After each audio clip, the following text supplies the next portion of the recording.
Paula, we also want to get your reporting on another big story today. Attorney General Jeff Sessions on Wednesday said he wants to revive a controversial program that was used back in the 90s to reduce gun violence in Richmond, Virginia. It's called Project Exile, and Sessions said he wants to promote it nationwide. But listen to this. The program has faced criticism for disproportionately affecting low-income African Americans. Your thoughts? Well, the reason he wants to re-implement Project Exile is because he sees the situation that he inherited. He says, yes, crime is at historic lows, but he sees different trends, particularly with the murder rate in certain cities, and he thinks that those trends, increases in crime in certain cities and in certain types of crime, that they're not going to stop. And he wants to particularly focus on firearms. Now, some people may say, well, that doesn't sound very conservative, but DeMarco, he wants to focus on criminals with guns. Project Exile was applied in Richmond back in the 80s and 90s when Richmond was had one of the highest murder rates in the entire country. And DeMarco, when they started to focus on criminals who had guns, getting them off the street, fact is, violent crime in Richmond decreased. Also, the research does show the program was successful. Different research shows different outcomes. At the time, the program was hailed as a success. They said, look, you applied this program, the murder rate went down. Now we have several decades on, and researchers say different things. Some researchers say it was part of the natural ebb and flow of crime increasing and decreasing, but other researchers say no, this program actually had an effect. But as you noted, there's also criticism that this disproportionately impacts minorities, and some gun rights advocates have also criticized the program. But Attorney General has been around for a long time. He's been around for decades, DeMarco. It's his responsibility to bring this violent crime rate down. He knows all the programs. This is his choice. He has been around for a while. During his speech, Attorney General Sessions said crime rates are at near historic lows. So why would he want to reinstate Project Exile?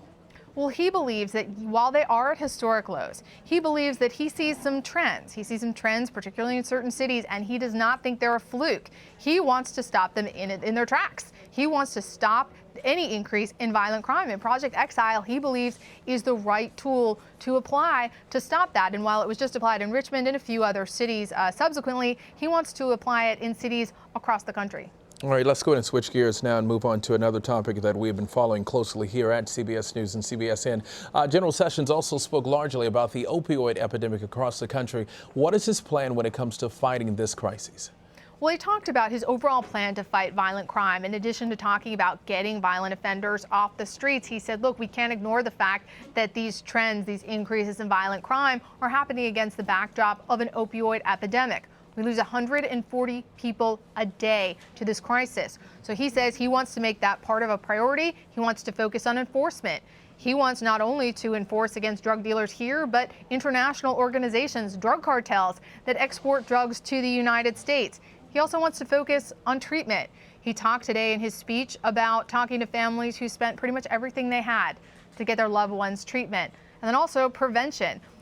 DeMarco, I have to say, the Attorney General is at the center of a lot of controversy right now, particularly when it comes to Russia, firing U.S. attorneys. DeMarco, he was still willing to take questions from reporters and come out and talk about the fact that he believes that no drug use is appropriate. He believes it contributes to violent crime. And he said, he's like, I don't care if that's not cool. He said, this is a problem and it's going to be a priority for me as Attorney General to address it.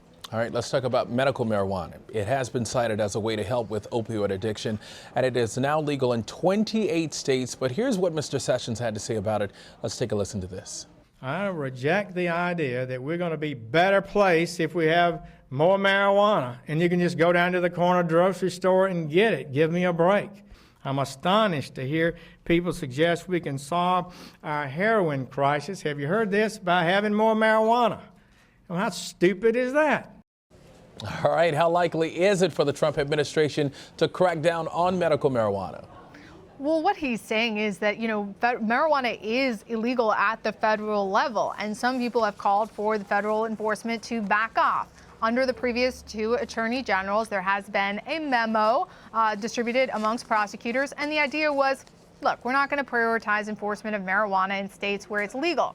Now, a lot of people have been asking Sessions, are you going to continue that policy? And I think he will in the big picture, but he believes that marijuana is linked to the opioid crisis, and he is probably going to be more aggressive about enforcing federal marijuana laws than his predecessors. But I will say that both of his predecessors also agreed that marijuana is a problem and that it should not be legalized. All right, fine reporting, my friend Paula Reid in Washington. Paula, thank you.